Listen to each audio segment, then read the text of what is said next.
I don't like keeping you all for the whole time period because I know we all get tired at a certain point with Zoom. But the Persian Wars are kind of a long story to some extent. It is a long period of time to cover with the Persian War. So let me share my screen real quick.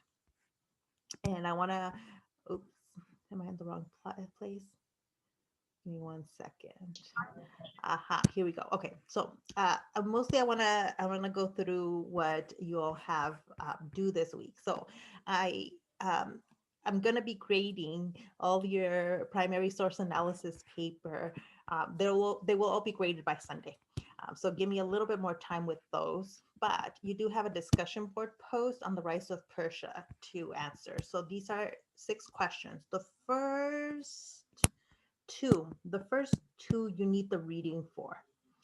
The rest of them, hopefully, lecture will answer those for you as well. But the backup is that those answers should also be, some of them should be in the reading as well. These last two, though, are not going to be in the reading. Those are just going to be from our discussions in today's lecture.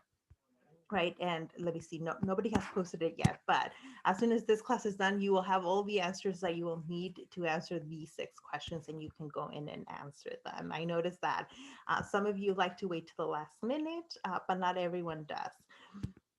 Another quick thing, though, I want to show you what you will need to do when I give you comments for your primary source analysis number one. You're going to need to go back into the assignment, and let me put this from the student view so that it looks, you don't see everybody's papers. So let's see where we go. Past the set, primary source analysis number. So you need to go back to the assignment, click on it, and you'll be able to see your paper here. Mine says an error because I'm just using the student view, but you'll see your paper there, and there's going to be several different things you can click. And you have to go in and open up the file in order to see the comments. Um, I am giving everybody comments, even if it's just a comment at the end. You know, if you don't lose any points, you get 100 out of 100. You still have to go, or I will still give you a comment about what you did well, what worked at the bottom. So if you have any trouble viewing those this weekend, right, as I grade them, if you go in and click and you can't see it, tell me. Usually I can download your file with my comments and email it to you. It's super simple. So all I need from you is an email telling me that you were not able to see the comments, and I can do that. Usually the system has trouble when you're trying to look at the comments on a phone or on a tablet. I don't know why it has a problem with that, and it's Turnitin. It's not even Canvas. It's Turnitin that has the issue with it. But just as an FYI with looking at comments. Okay, so let's talk about the Persian Wars. What do you all know so far? Even if all you know is from the movie 300, tell me what you know about the Persian Wars. Nothing. If it's nothing, that's fine too. But I know that there's some um, there's some war buffs in here. Some of you told me you watched 300. Where did those people go?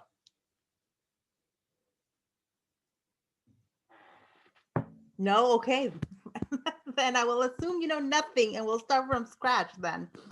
Um, so we have to start with the Greeks, because this is the group that is going to cause the Persians trouble, right? We already saw from last Monday that the Persian Empire is huge, right? It's huge. And here, focusing in on the Mediterranean, on this map of the Mediterranean, you can see that the Persian Empire, we've cut most of it off, right? It's a huge empire over here to the east, but it extends into the Mediterranean. And really, what is happening in the Mediterranean is really interesting, right? Because this is what we originally think of as Greek territory, but it's not just Greek, right? The Greeks actually make up a very small portion of the people that inhabit the Mediterranean. And this is an incredibly multicultural world. Right? A lot of times in our ideas of the Greeks, we tend to think of them as really um, well, one, white and just not multi-ethnic, not multicultural, when in reality, anybody living in what we now call Greece, right, had close contact with the Persian Empire, had close contact with Egypt and with Northern Africa. Through Egypt, they would have also had contact with more Central and Southern Africa, but these places for sure are all interconnected, right? They're all trading with one another and people are moving, right? The Mediterranean makes it easy for people to move around this area. Right.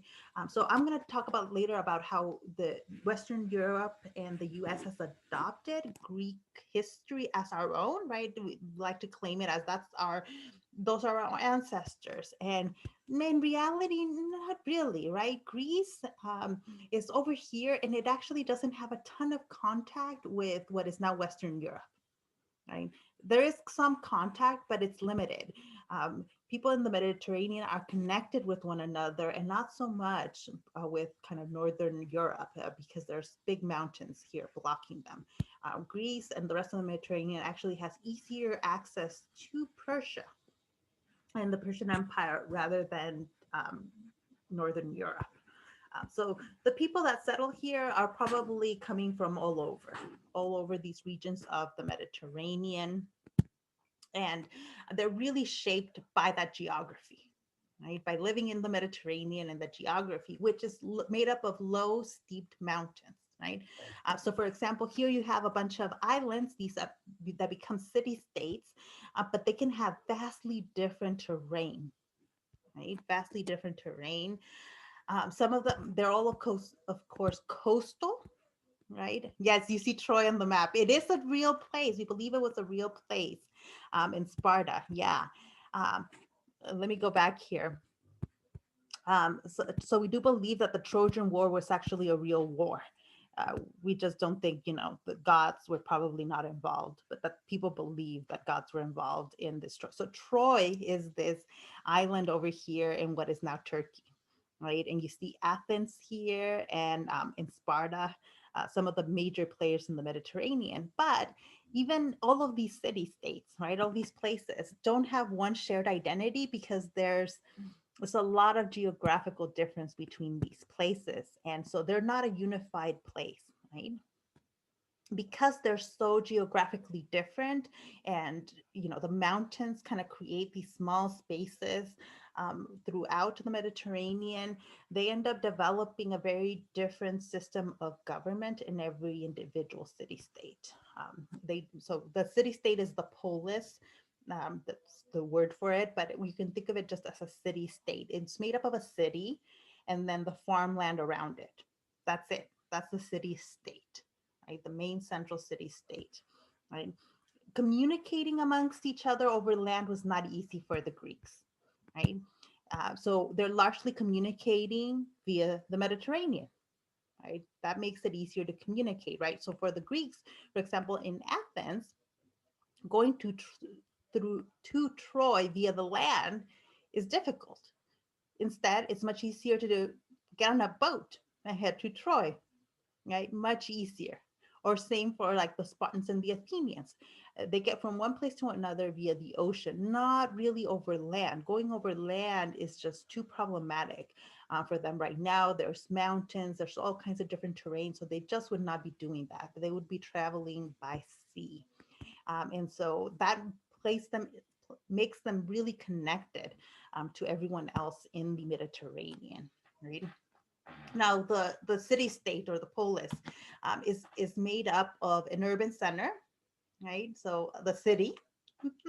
And I want to be clear that this is not a nation state. The idea of the nation state is invented much, much, much later. But some of these Greek cities do end up connected with one another, right? End up having a sense of common culture and a common religion. That's the thing that brings the Greeks together, the Greek city states, right?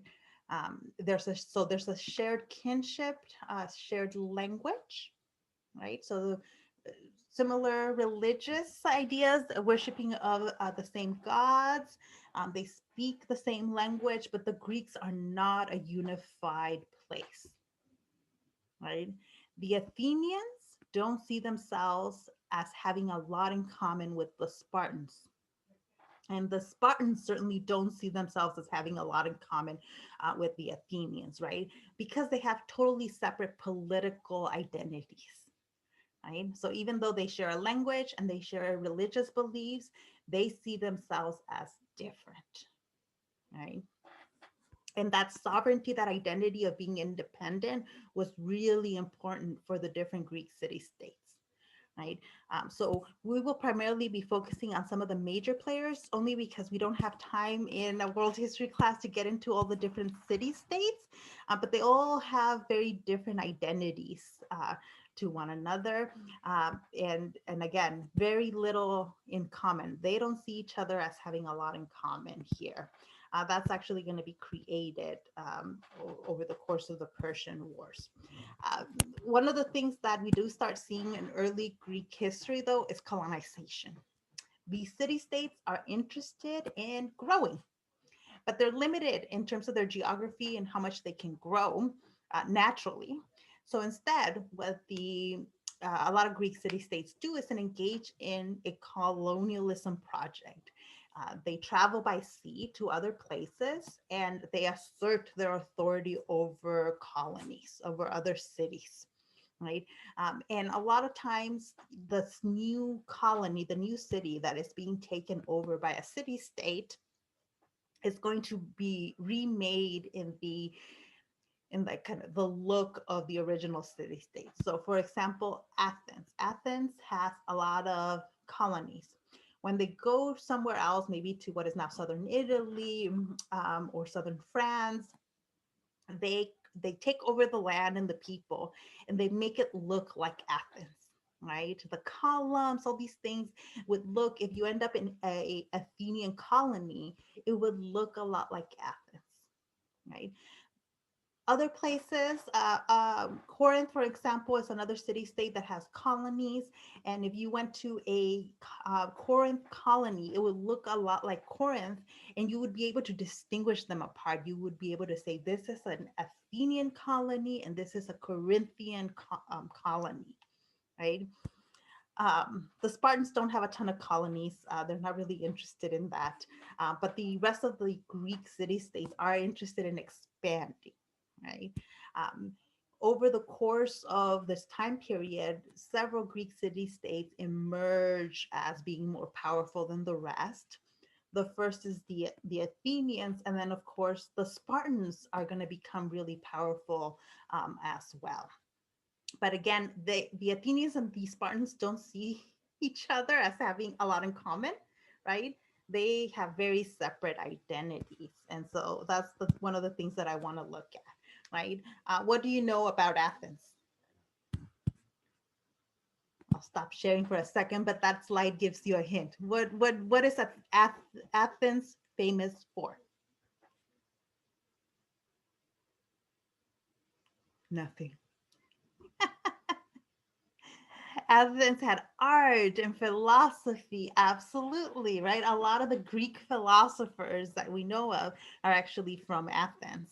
And it's the place that we give credit for as the origins of democracy. Absolutely, yes. And they really are. They develop a political system that is so unlike any other political system that existed in the world during the time period. And it's named after the goddess Athena. Yeah, absolutely. So let's talk a little bit about Athenian democracy, because in the US, we like to think that we can trace our democracy back to Athens, right? And there is some connection, right? That some of the American founding fathers read a lot of that Greek political thought and liked their version of democracy, but I think that's also something that was artificially created afterwards. Okay, but let's look at Athenian democracy and see how familiar it sounds to you, right? So they developed this idea of citizenship, right? Of people within Athens as being citizens of Athens. And that gave everybody within the territory of Athens legal equality. Everybody was supposed to be legally equal if you were a citizen. Really? A lot of that was just mostly ideological. In reality, not everybody counted as a citizen, right? only land-owning males could vote in Athens. Right? Women in Athens could not vote, and poor men in Athens who didn't own land could not vote. Right? Um, and Athenian democracy was direct. People physically went into the city and they cast their vote. Sometimes it was as rudimentary as like everybody was given a rock and you'd have to vote, yes on this, no or no on this. And you would put your rock in the bucket that it belonged to. And then the votes via the rocks were counted. And so everybody directly voted for different uh, legislature, for politicians. It was direct, right? So what are some of the major differences so far between Athenian democracy and American democracy? How similar are we to them? You don't have to have property to vote. Yeah, right. I don't own property yet. As a citizen, I can vote. Yeah, absolutely. Although initially, at the founding of the U.S., I would not have been able to vote. Right. So actually, our founding was very similar to Athenian democracy. And not just, yes. So So the landowning aspect at the beginning of American democracy, that was true, no longer true. We also don't have direct democracy, right? Our democracy is not direct. We vote for representatives, right? We send representatives to the state capitol and to Washington, D.C. to vote in our interest, right? It was in our interest. So we don't have like the kind of direct democracy that Athens had. Ours is representative, so it's not. It's really more of a republic than a democracy. But there is a level of democracy we have, right? Now, part of the problem with an Athenian democracy, that need to for it to be direct. You had to go into Athens, into the main city, to vote. That means that you really had to be wealthy in order to be able to participate in Athenian political life. If you wanted to be involved in politics, you had to have money because you had to leave your farm, which would not be in Athens proper, it would be outside of Athens. You would have to leave your farm and come into the city to actually engage in the political discussions and the political maneuvering that would be happening. So if you didn't have the money and you didn't have the time to do it, even if you were a landowning male, you would not actually be participating in the democratic process, right? Rich landowning men in Athens, though, could vote. Oftentimes, they would be able to leave a female relative in charge, right? Sometimes their wives would be left in charge of the farm and of the land so that the male landowner could go into Athens and vote. Sometimes they would leave slaves in charge, right? So that eligible men could go into Athens and paid. If you participated in the democratic process, you would get paid, right? Political positions were paid in Athens, but you weren't going to be able to get rich off of it. This is why they needed rich men only to be part of the process because they weren't going to be demanding high salaries. It was about the prestige and the power that came with having political office, right? So, really, if you think about if, let's say, that you have a population of 200,000 people in Athens, only about 50,000 of those people would be considered citizens. And then an even smaller portion of those would probably be actually voting and making political decisions, right? So in a class like ours, it would mean that like one of you could vote. One or two of you could vote, right? So majority of the population cannot engage in the Athenian democracy, and it was designed to be that way. It was designed to be that way, right? Now, what about Sparta? Does Sparta have? Did they have democracy?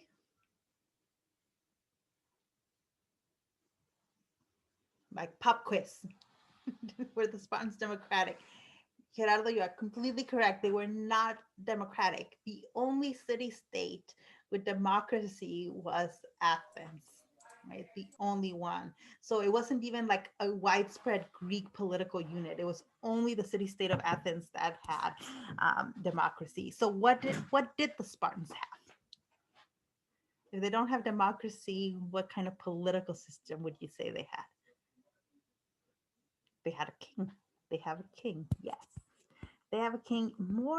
Even more importantly, or more specifically, right? Sparta was a military-based city-state. What mattered in Sparta was that you could fight, right? So Sparta's entire hierarchy revolved around that, around men and women have being physically fit and able to defend Sparta.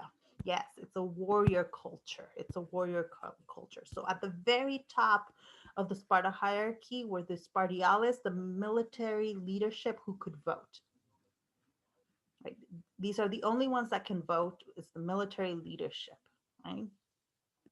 Below them in the hierarchy, you'd have the perioeci, or the freemen, right? So there were some craftsmen, merchants, and artisans in Sparta, but really, if you wanted to be at the top of the hierarchy in Sparta, you need to be a soldier.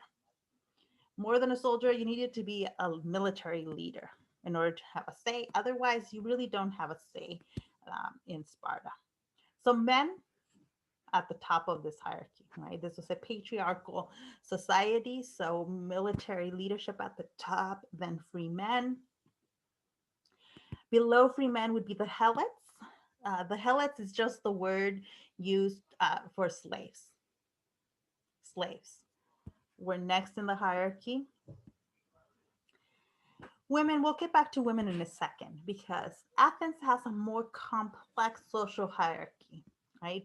In part because of the political system being different, right? At the top of the Athenian hierarchy, you had aristocrats and aristocracy. So you had families, wealthy families. Below them, you had middle, kind of, you can think of them as almost middle class, but farmers that are making money, but they're not making a ton of money, and they probably can't even afford for the male head of the house to go into Athens and engage in too much political life. Below the farmers would be the craftsmen and people like rowers. Below them would be what they called medics. These would be foreigners, people that had come to Athens, right? They might, run a business, they might have some sort of craft, but they were foreigners and therefore did not have citizenship in Athens and had less rights. For example, they wouldn't be able to own land. Right? And then below the foreigners, then you had slaves. And then we can get to women. Does anybody know what kind of rights women in Athens had?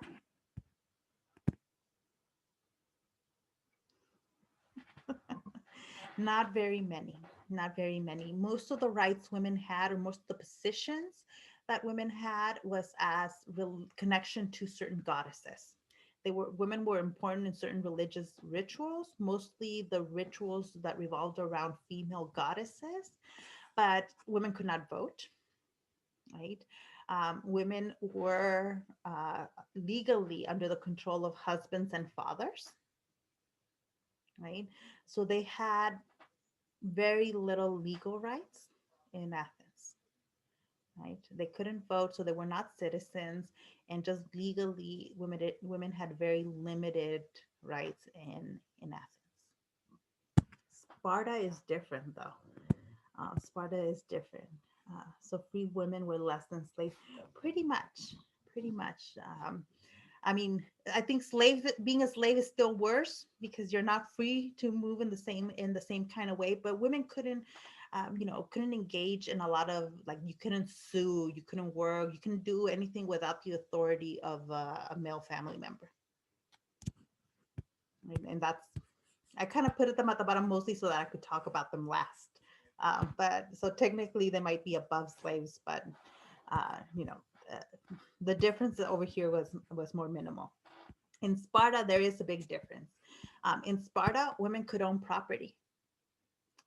Women could also engage in athletic events. And that might not sound like a big deal, but it was when life in Sparta revolved around the military, right? It revolved around the military, and that meant, excuse me, being physically fit. So a lot of Spartan life revolved around sports. And for women to be able to participate in sports was significant, right? They were not excluded from sports in Sparta.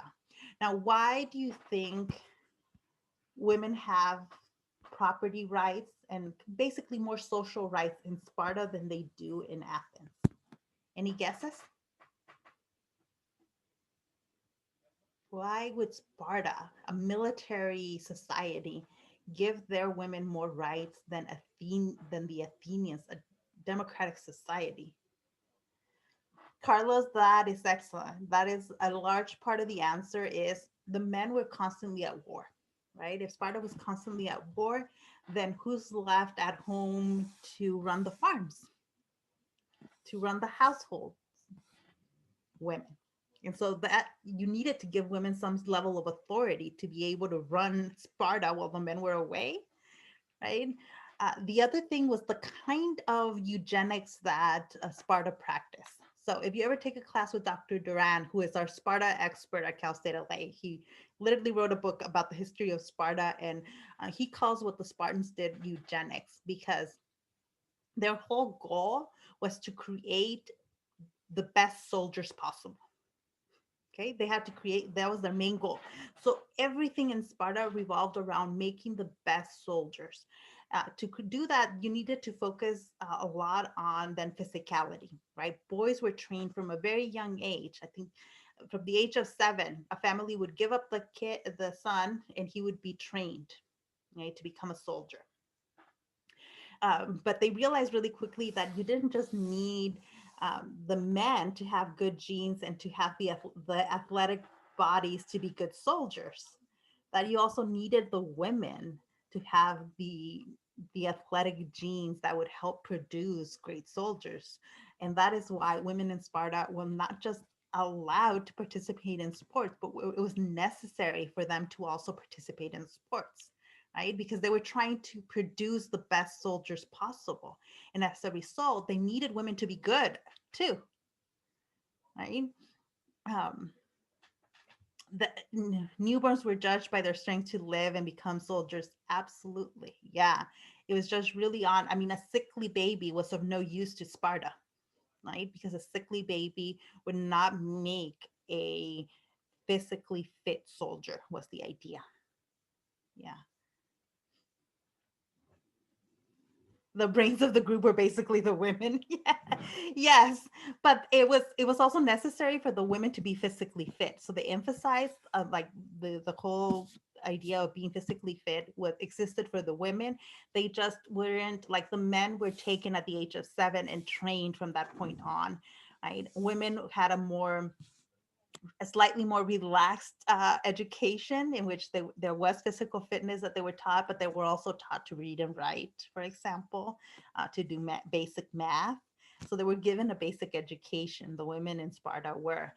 Whereas in Athens, the women were not typically taught to read and write. They could be, but it depended on the father. It depends on the family hiring tutors to teach the women, and typically they would be more focused on teaching the men than in teaching the women. Yeah. So it's actually really interesting. But oh, sorry. But Dr. Duran does call what the Spartans are doing here a kind of eugenics, right? They don't have the same scientific knowledge that we do now, or that we will, in the 20th century, but they were inadvertently practicing a kind of eugenics. And that meant that women end up having more rights because of that, right? So here's just what I was talking about in terms of education, that women in Athens got very little education. They were supposed to focus on being good housewives, and that those were the skills that they were taught. Whereas in Sparta, girls received an education, again, reading, writing, sports. For the men, however, at the age of 7, they would be taken into training centers. By the age of 20, they would enter military service, right? They could marry at that point, but they would not be able to live with their wives until the age of 30. So movement and behavior was tightly regulated in Sparta, right? Because everything revolved around the military service there. Yes, very different ideas. Which place would you want to live? Just based on that. Um, oh yeah, for Spartan women, women that died in childbirth were given the same kind of burials that they would give to soldiers who would die in battle. Yeah, for women to give birth in Sparta was a big deal. Yeah. So who's raise your hand if out of those two choices you would choose to live in Sparta. This is Sparta. So a lot of the women are like, yes, sign me up for Sparta. Some of the men as well. Who's choosing Athens? Give me a thumbs up or a hand wave. No, nobody's choosing Athens. Nobody at all. Someone. Hello, democracy. No philosophers in the room. Sparta, they have Wi-Fi. All right, let's see if you agree later on. But if you were a woman, your chances were better in Sparta. But for men, I feel like the revolving everything around becoming a soldier is like you had no option if you were a man. Your life revolved around physical activity, sports, and then soldiery. Nothing else was open to you really. Right? And I'm thinking if you're not really into sports and into being a soldier, Athens would have been a better option for this men. We tend to glorify the Spartans, but I'll tell you, their system of government is I mean the military focus that they had was flawed because they end up dying out. Their fertility rates plummet. They don't have as many kids as like the Athenians, and so Sparta really just disappears from world history. We'll get back to that at a different point. Okay, so right now Greece, right? It's a collection of city states. They don't have a sense of being Greek. They have their own identities, right? If you were Athenian, you were proud of being Athenian, and you did not consider yourself to be a Greek, right? But it's over the course of the Persian Wars that this identity of what does it mean to be Greek comes into existence, because the war with the Persians give the Greeks a common enemy, right? It's a way of saying this, defining who is us, the Greeks, and who is them, the Persians. And then so they create those lines. That is them, and therefore the rest we're able to find things that unify the rest of us. Right? So it's over the course of these wars that Greeks get some sort of identity as being that unifies them. Before that, you really don't see anything, right? So let's start with the origins of the Persian Wars, because the origins of the Persian Wars actually start in Lydia. So think of this as like this. So this is modern day Turkey, essentially, right? The part that's closer over here to Greece and to the Mediterranean. So this region was called Lydia at the time. They had a king, Croesus. Croesus was his name. Croesus is king of Lydia, and he's on really good terms with the Greeks, right? Um, so especially these Greeks over here. So all these city states that are named over here, Troy, Smyrna, Sardis, Miletus, these are all Greek city states in Lydian territory under the kingdom of Croesus. But he lets the Greeks pretty much go about their business. All they have to do is pay a tax. You pay a tax to the king of Lydia and you're good. However, the Persians are growing in power over here to the east, right? And as they're growing in power and gaining more and more territory, the king of Lydia, Croesus, goes to an oracle, right? It was the equivalent of like going like to a temple or going to, or maybe shaking the 8 ball, right? You went to an oracle for predictions for the future, for guidance on what to do. So Croesus goes to the oracle and asks, what am I supposed to do about the Persians? According to the story, what Croesus is told is, quote, if Croesus goes to war, he will destroy a great empire. What does that mean? He interprets it as, if I go to war with the Persians, I will win. The great empire is Persia. So if I go to war with them, I will destroy them. The problem with oracles is that they're never very precise. They're always kind of vague. Croesus goes to war with the Persians, and the Persians win. Now the Persians control all of this territory, including these Greek city-states on the coast. Right? Initially, the Persians don't think this is a problem, right? Great, more territory. This is the trajectory in which they were on, right? But now, the king of Persia at this point was Cyrus. He is now the ruler of these Ionian Greeks. They're called Ionians because some of these pieces of land have a million different names. Not only is this Lydia, but this is the Ionian Peninsula. But essentially, Persia now controls these city-states over here, right? And how do you think the Greeks feel about being under Persian control now? Not happy. They are very unhappy about being under Persian control. Yes, they're big mad. So, why are they mad? One thing that they're mad about is that the Persians drafted Greeks into their armies. Sometimes without giving them much of a choice, you were drafted, you had to be part of the Persian army. The Persians also raised their taxes. They asked for more than the king of Lydia had asked.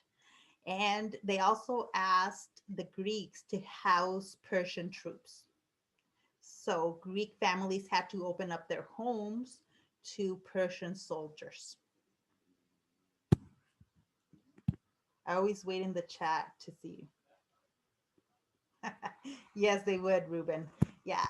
Does this sound familiar though? These are really common issues when it comes to like fighting oppression. Taxes, being forced to house troops. It's the same things that the colonists in the US complained about with the British, right? So the Greeks are not happy with any of these things. Yep. And so they start talking about how they're being oppressed by the Persians, right? And they start talking about how these Greek city-states, we should be free.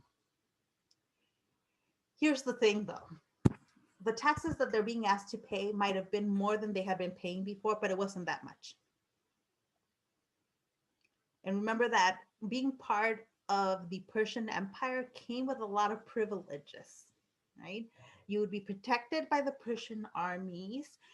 Roads would be built. You would have a system of currency that would facilitate trade. And yet, these Greek city-states don't like it. They start feeling like they are being oppressed. In reality, they weren't really being oppressed, not any different than anything else. Like there's nothing extraordinary about what the circumstances were for the Greeks here, but they don't like it. So they start talking about how we need to get rid of these Persians. And there was in Miletus, I always have trouble with his name, Aristagoras. Aristagoras was the tyrant of Miletus. He's in charge, right? They call some of these political organizations were tyrannies, right? So Aristogaras was the tyrant of Miletus, one of the Greek city-states.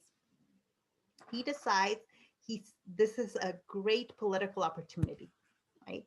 The Greeks are mad at the Persians, and he thinks that this is my chance to gain more power, right? So he goes to the Persians, right? And he says, hey, Persians, the Greeks are starting to talk about rebellion over here. But I say you come in here with your armies, and I will guarantee you a military victory against the Greeks. Just send me some troops. Send me some Persian troops. I will use them. We will fight some of these other Greeks and we will win.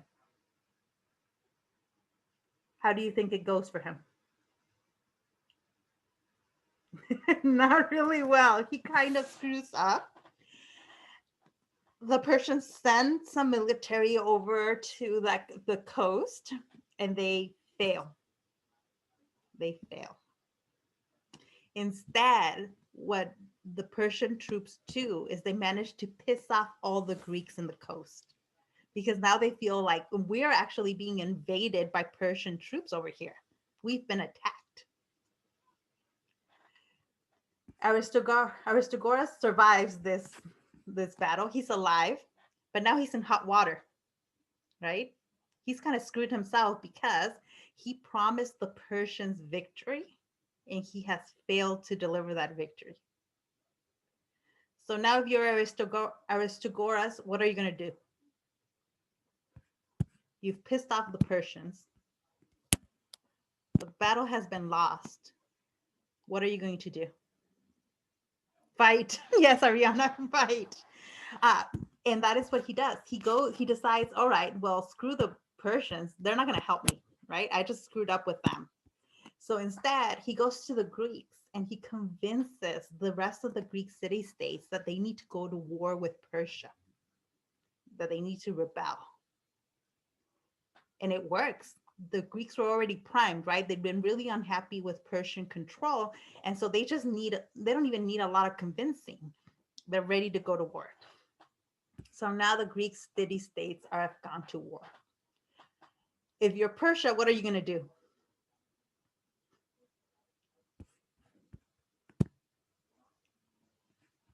Are you going to let the Greeks be rebellious over there? Let me see in the chat. Assemble troops. Yeah. Aristochorus is a traitor here to the Persians, but the Persians immediately mobilized to crush this rebellion. Remember, they're controlling a huge territory in Asia, Afro-Eurasia. They can't afford to let the Greeks rebel and like control themselves. No, that's not how it works. If they let the Greeks rebel, then the Egyptians might think about rebelling. The Indians might think about rebellion. You can't do that when you run an empire. So Persia begins to mobilize. But when you have a huge territory, it's really hard to be super quick about it. Right? They actually end up mobilizing too slowly. Right? In the meantime, Aristogoras decides that he's going to ask the mainland Greeks for help. He goes to the Athenians and he goes to the Spartans and the Corinthians, the other city-states, and he says, hey, I'm a Greek, you're a Greek, help me out here because Persia's about to attack, right? So he appeals to a sense of like commonality to the Greeks to help with the Persians. Sparta refuses. Sparta's thinking, why are we going to help you against the war with the Persian Empire when they haven't done anything to us? So they just refuse to participate. The Athenians see this as an opportunity, right? It's not the whole commonality. We're all Greeks that convinces the Athenians. What convinces the Athenians is the idea that they might be able to control the Persians and stop them. Right on the map, they're already encroaching into Greek land. Really, the next step for the Persians would be to conquer the Greek and probably the entire Mediterranean world.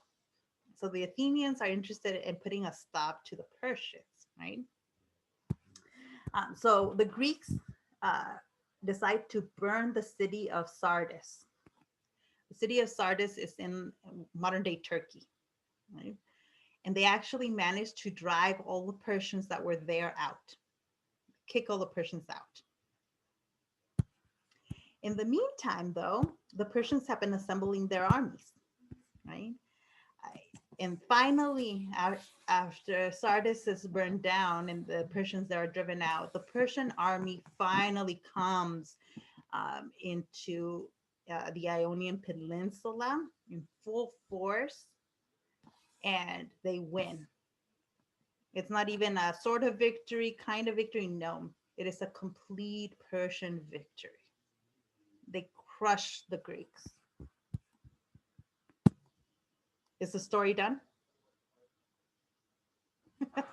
No, because this is why we call it the Persian Wars. I'm kind of merging a whole span of years all into one, right? But why if you're Persia, aren't you just gonna let things go? Let's say you're Persia, right? Why wouldn't you just screw the Greeks? They're too much trouble. Let them go. Why Like wouldn't you do that? prove a point. Hmm? Like to prove a point. Yeah, to prove a point. And proving a point when you run an empire is really important. Pride, and it sends the wrong message. Yeah, you're all correct. And you really, the Persians need to show who's in charge, need to assert their authority so that everyone in the world knows not to mess with the Persians, right? And the Persians have the the biggest military capacity in the world at this point, right? The other thing that the Persians have to their advantage is that, okay, so they were destroyed, they were defeated here. They can go back and raise another army because they have plenty of territory and plenty of people to draw from, right? Their resources have not been stopped, right? They have plenty of resources to continue fighting. So Persia begins to mobilize for another war with the Greeks. Right. In the meantime, though, King Darius of Persia has been taking care of other rebellions at the other end of the empire. So way on the other end, there's been other rebellions, and he's been busy with those. While he's putting down those rebellions, King Darius dies. Darius dies. His son then becomes king of Persia, but whenever you have a shift in power, right, a transition in political power, that makes empires very vulnerable. And Xerxes has people that try to challenge him for the throne of Persia. So he actually has to spend time securing his position as king of Persia before he can even think about the Greeks. Right? Xerxes has an important job to do. He needs to finish putting down the rebellions. He needs to make sure all his challengers are dead before he can even think about the Greeks. So it takes years. It takes years before Xerxes is ready to go back to thinking about the Greeks. But he does. He has not forgotten what the Greeks did, and he cannot let it just go without doing anything. So what does he do? He raises an army.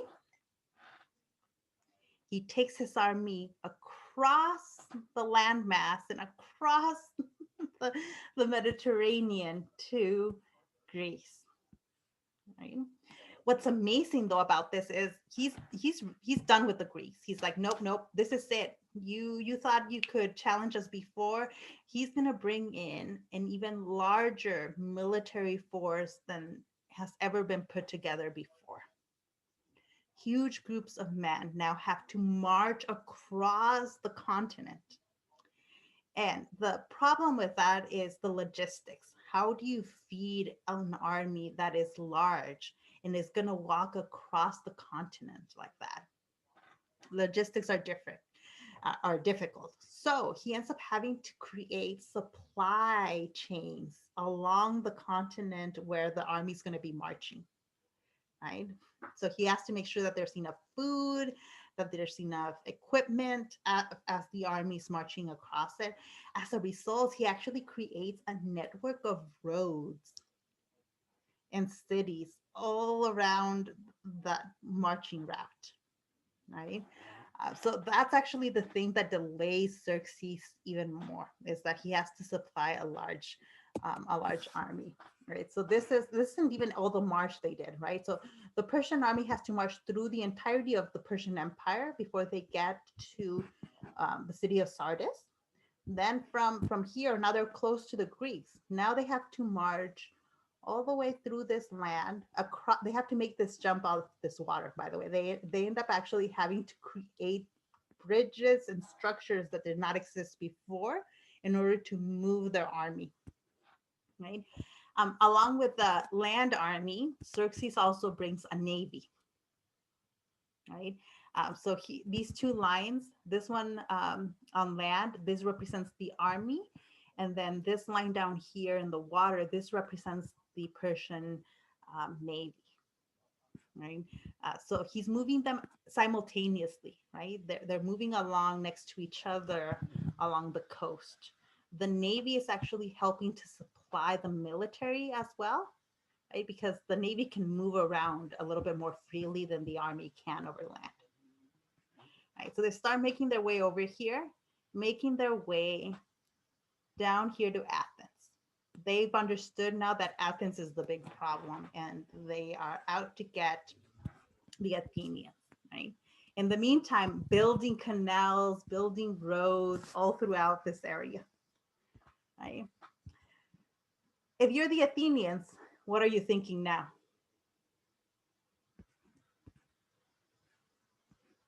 You know, because moving an army across this span of land is not quiet. The Athenians know what is happening. They know that the Persians are coming and that they're coming straight towards Athens. So what are you going to do if you're the Athenians? Time to fight. Not run and hide? I would run and hide. I'm thinking I run and hide, but the Athenians do not want to run and hide. They, yep, they try to raise an army, right? So they're like, all right, if it's just the Athenian army, it's not enough. So they actually appeal to the rest of the Greek city states and say, hey, come help us. We need help with the Persians. Finally, they develop a strategy, right? And it becomes the Battle of Thermopylae, right? So let me go back. Yeah, so where's Thermopylae? Over here. So Thermopylae is over here. So the Persian army is still making its way. What they're really dealing with here is the Persian navy here, right? They're making their way down here. There's a beach here, and they decide that Thermopylae is the best place in which to confront the Persians, right? Their main goal, though, in the Battle of Thermopylae is to stop the Persians, to buy some time, because in the meantime, Athens is building a navy. The Athenians become really good shipbuilders. They're really good at building ships, but they need time to build more ships, right? They haven't had enough time to build enough ships to go up against the Persian navy. And they need to evacuate the city of Athens because they know the Persians, there's no stopping them. They're going to make their way into Athens. So the Athenians developed the strategy of just delaying them. They say, over here, it's a nice strategic point to delay the Persians. That's all we want to do. Delay, delay, delay. Right? So that when they get to Athens, they find nothing. Right? So the Greek strategy is to delay the land force and to then, with their navy, defeat the Persian navy. They think if they can defeat the Persian navy, then the army's not going to be a problem. Right? The army's going to starve. And all you need in order to delay the Persians is a few men. Right? Just a few men. So, let me stop sharing. They ask the Persians, the Spartans, for help. If you're the Spartans, are you going to help them?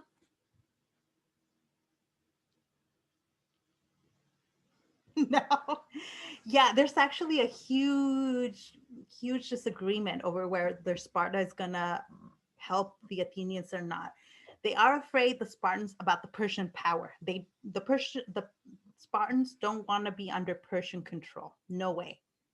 But they can't agree with the Athenians about how to stop the Persians. Like, they can't come up with a strategy. Sparta doesn't have a navy. right? They don't have ships. So they don't like the strategy about having a naval battle with the Persians.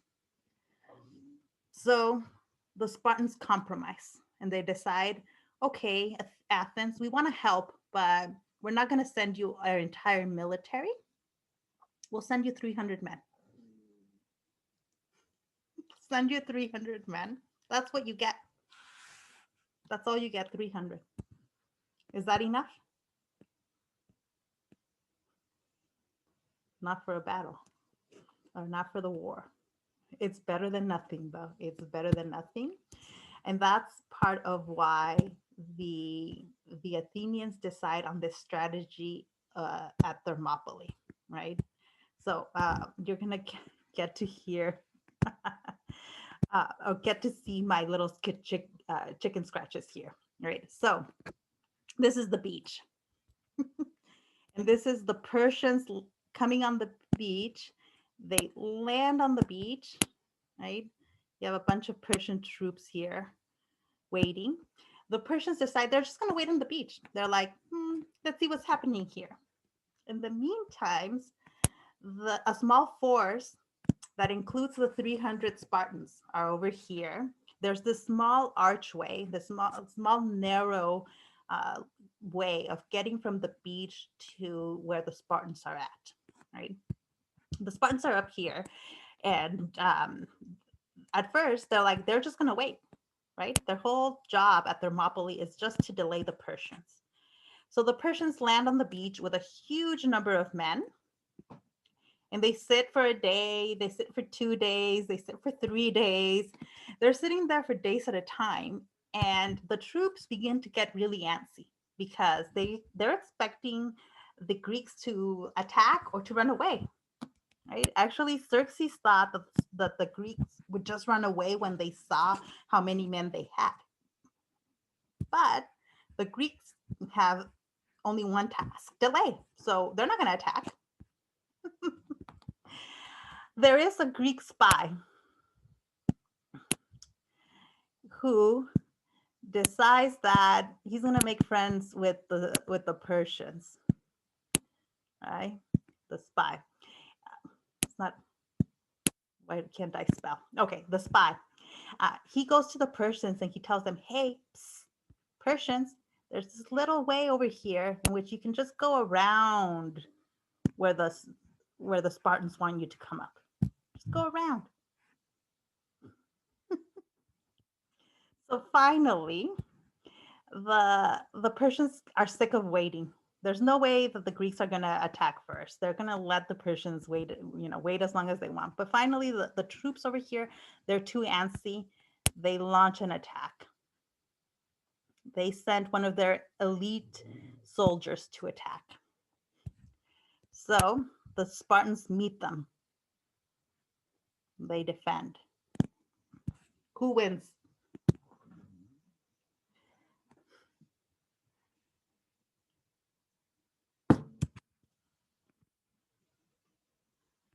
Sparta. Sparta defeats an elite force of Persian troops. It's not the entire Persian force, it's just an elite group of Persian troops, right?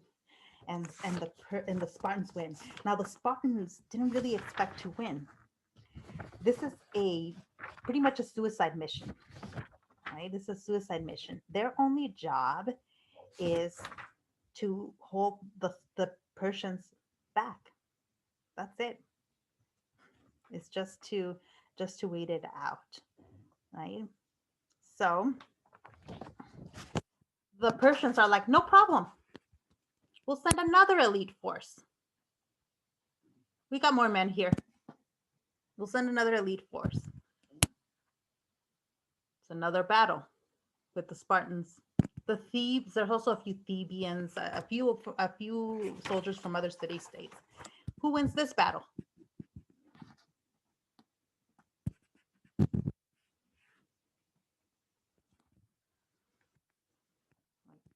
See the chat. Sparta. Sparta wins the next battle. Finally, the Persians are just pissed off. They're like, we have had enough of this.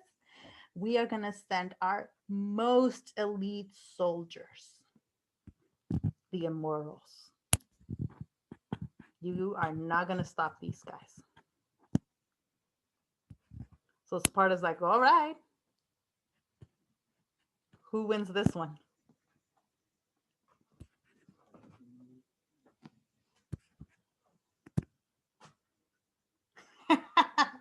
Nice try.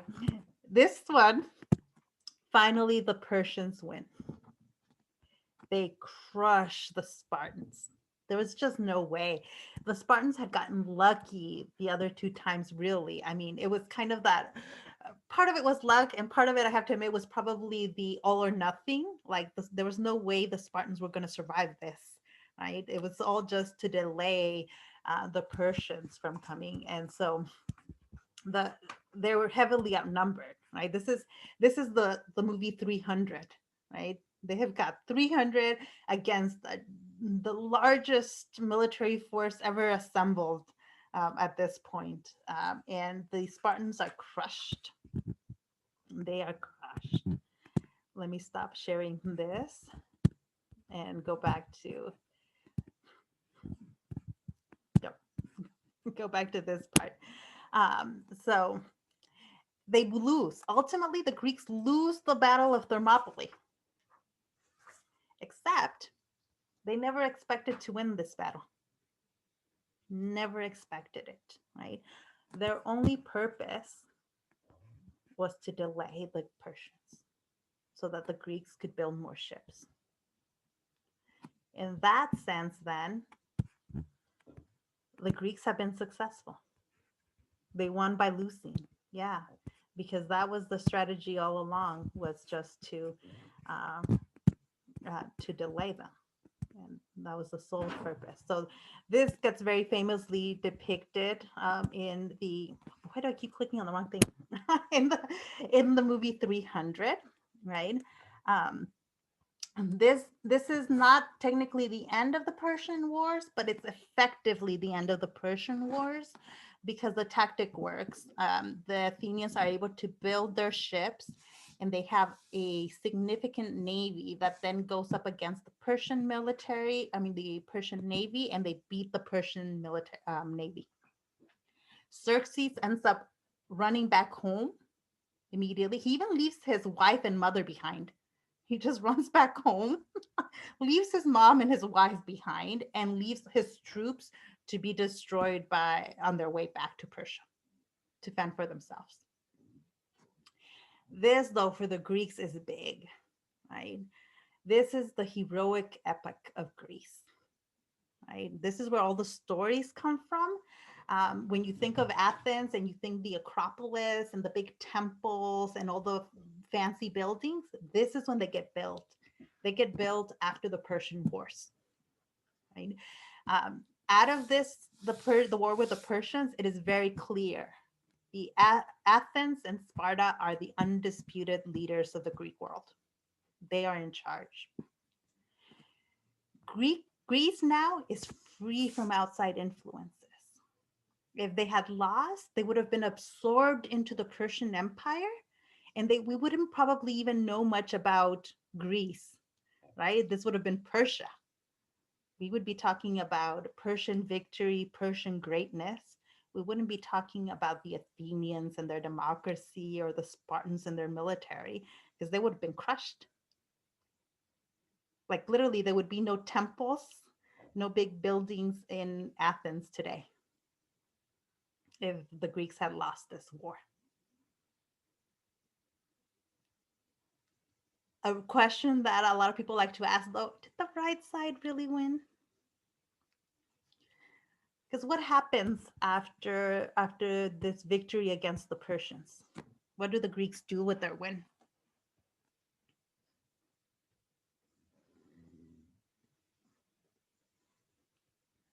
Athens decides they want to control the Greek world. They become, right? They become like the #1 economic power in Greece.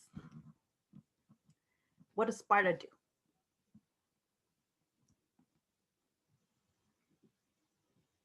More push-ups, essentially, more push-ups. Sparta they don't want to rule Greece, all the Greek city states. So they go back to Sparta and they sit. Prepare for battle, yeah, actually, because in the meantime, after the Athenians build and build their empire, and eventually they become a threat to the Spartans and the Corinthians. So you end up having a war between the Greeks. Yeah. So they clash. The Athenians clash with the rest of the city states and they go to war with one another. So the reading actually talks about this, right? It's called the Peloponnesian War. The Peloponnesian War because the Greeks fight with each other. And in the end, after that battle, Sparta wins. Sparta wins against Athens. So Sparta becomes the undisputed military victors. And then what do? Nothing. They do nothing. They weren't interested in having an empire. The Spartans are interested in defending themselves, but they were not interested in ruling an empire. And so it ends up going nowhere. And the Greeks will really disappear from history, right? It will disappear from history. And so a lot of people look back at that and they think, really, if the Persians would have won, the Greek world and Western Europe would have been better off. The Persians were a great empire. They believed in more rights for the people under their control. Women had certainly had more rights in Persia than they did in Athens, right? That it would have been better for the Persians to win. You can also look up, there's a YouTube video called Did the Right Side Win the Persian Wars? And so you can see people dissecting what would have been good about the Persians winning and what it would have been badly. One thing I have to say about the 300 movie, I told you I was going to try to ruin that movie for everyone. That movie, those of you that have seen it, how do the Persians look in that movie? What are they like?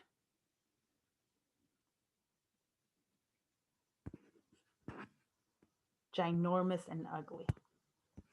Yeah, that pretty much covers it. They are presented as the bad guys, right? In that, because yeah, when you want to present the Greeks are here as heroes, then yeah, they're the bad guys. So let me 200. I put 200. The film 300. So let's look at the images. So these are the Spartans, right? The good guys. This around. This is how the Persians are depicted. They're depicted as having darker skin, darker than the Athenians, and as being evil. Here's another one. Too many, like all these naked men. So these are all Spartans.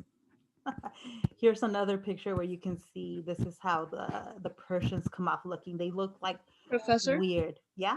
are you trying to show the picture? Yeah, is it not sharing it? Stop share. Okay, let me try this again. Oh, I see. I was sharing the whiteboard. Thank you. Thank you.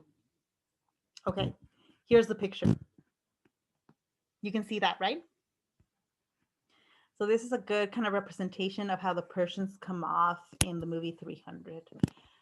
They're always depicted darker with all kinds of weird kind of clothes and all this metal, as opposed to the Spartans. There's even lines in there where the Spartans say that they are fighting for freedom. They're fighting the Persians for freedom. The reality is, though, that the Spartans didn't really believe in freedom. The Spartans were not a free society, right? They didn't want to be under Persian rule, but they didn't believe in democracy or in equality and freedom. And so I think it's a very valid critique. You don't have to believe me, but I think it's a valid critique of that movie that it really presents the Persians in a very racist light. It's a racist depiction of the Persians. They did make a parody of 300, but I do think you can analyze that movie for the way it represents Persians in a racist way. Some of it has to do with the politics of the time. The movie came out in 2006. So we were in the middle of wars in Iraq and Afghanistan. And so we weren't interested, and that's Persia, right? What would have been Persia at the time. And so we were not interested in presenting people from that region as heroes or as having anything good,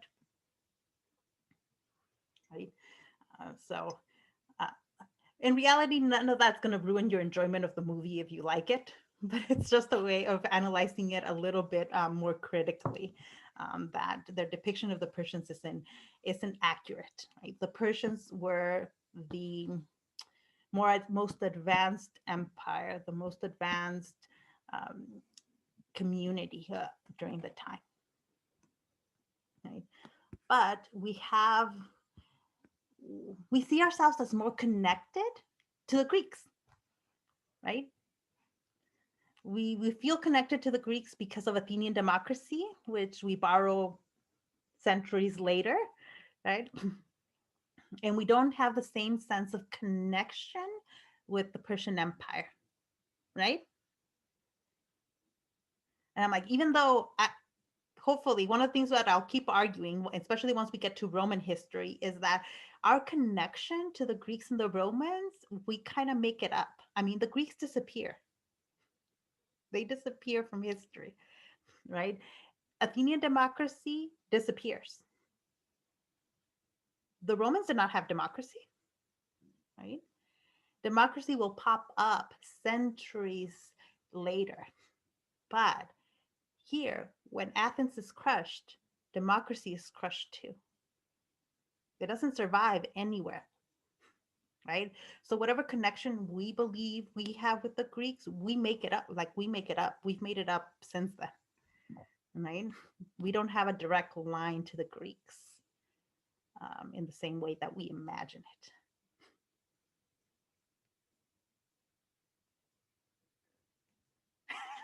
It's like, I don't know, but it was badass in the movie, and that's why I'm like, there's no way, if you like that movie, I can't ruin it for you. In terms of like the military aspects of it, it's beautifully shot, and the graphics and all of that is beautifully, yeah. So I don't know, what do you think? Because we were all taught, right? I was always taught that like our democracy can be traced back to Athens. I never got anything on Persia until graduate school.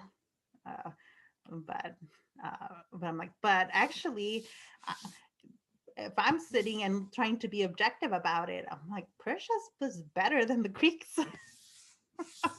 There's just a lot of good things in the Persian side that were not there for the Greek side.